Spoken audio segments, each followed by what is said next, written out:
আসসালামু আলাইকুম প্রিয় বন্ধুরা, আমি এখন আছি কক্সবাজার সমুদ্র সৈকতের পাড়ে। তো এই সময়টা লোকজনে খুব পরিপূর্ণ। ডিসেম্বর মাস, ডিসেম্বরের আজকে হচ্ছে আপনার 20 তারিখ। প্রচুর লোকজন এখানে, পর্যটকরা মানে উপচে পড়া ভিড়। এক কথায় দেখতে পাচ্ছেন আপনারা কক্সবাজারের যে উপচে পড়া ভিড়গুলো। ওই উঁচু করে ক্যামেরা দেখো, উঁচু করে লোকজনগুলো একটু দেখাও। প্রিয় বন্ধুরা, যত লোক তত বেশি মজা লাগে, ঘুরতে শান্তি লাগে, ভালো লাগে। এইদিকে দেখছেন কত স্পিড বোট ছোট বাচ্চাদের নিয়ে আনন্দ দিচ্ছে।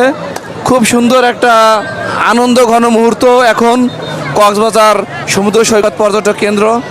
খুবই অসাধারণ, খুবই ভালো লাগতেছে। অনেকে ছোট বাবুদের নিয়ে আসছে, তার পরিবার নিয়ে আসছে, ঘুরতেছে। ডিসেম্বর মাস মানে স্কুল কলেজ বন্ধ থাকে, বাবুদের নিয়ে, ছোট বাচ্চাদের নিয়ে, পরিবার নিয়ে ঘুরতে আসার একটা মৌসুম ডিসেম্বর মাস। জানুয়ারি মাসে আসলে এত হবে না, কারণ স্কুল খোলা থাকে। তবে ডিসেম্বর মাস পর্যটকদের জন্য একটা গুরুত্বপূর্ণ স্থান সমুদ্র সৈকত কক্সবাজার।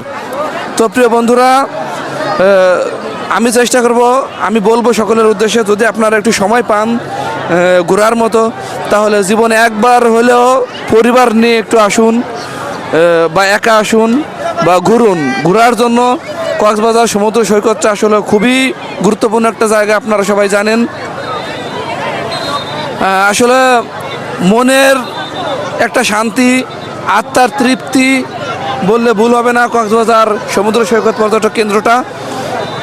এখানে মনে করেন বিভিন্ন লোকের সমাগম, সকল শ্রেণীর মানুষের, সকল মানুষ এখানে আসে। বাংলাদেশের প্রত্যেকটা জেলা থেকে সমুদ্র সৈকত কক্সবাজার এখানে আসে। এমন কোনো অঞ্চলের লোক নেই যে কক্সবাজার আসে না, আসলে খুব ভালো লাগে। আর সামনের দিকে যতটুকু দৃষ্টি যায় শুধু সাগর আর সাগর, পানি আর পানি, এছাড়া কিছু না। সামনে বড় বড় শিপ দেখা যায়। প্রিয় বন্ধুরা, একটু দেখানোর চেষ্টা করলাম আপনাদের কক্সবাজার সমুদ্র সৈকতের সুগন্ধা বিচ পয়েন্টে আছি। সুগন্ধা বিচ পয়েন্টের একটা ভিডিও আপনাদেরকে দেখানোর চেষ্টা করলাম। পাশে আছে ওই যে ঝাউবন। আর রাত্রে মনে করেন আপনারা ফিশ ফ্রাই, তারপরে আপনারা ফিশ বার্গার, আপনারা এগুলো খাইলে খুবই মজা পাবেন, ভালো লাগবে। আসবেন, যাদের হাতে সময় থাকবে তারা আসবেন। প্রিয় বন্ধুরা, ভিডিওটা বেশি দীর্ঘায়ু করব না, এই পর্যন্তই। তো আপনারা ভালো থাকবেন, সুস্থ থাকবেন। আসসালামু আলাইকুম।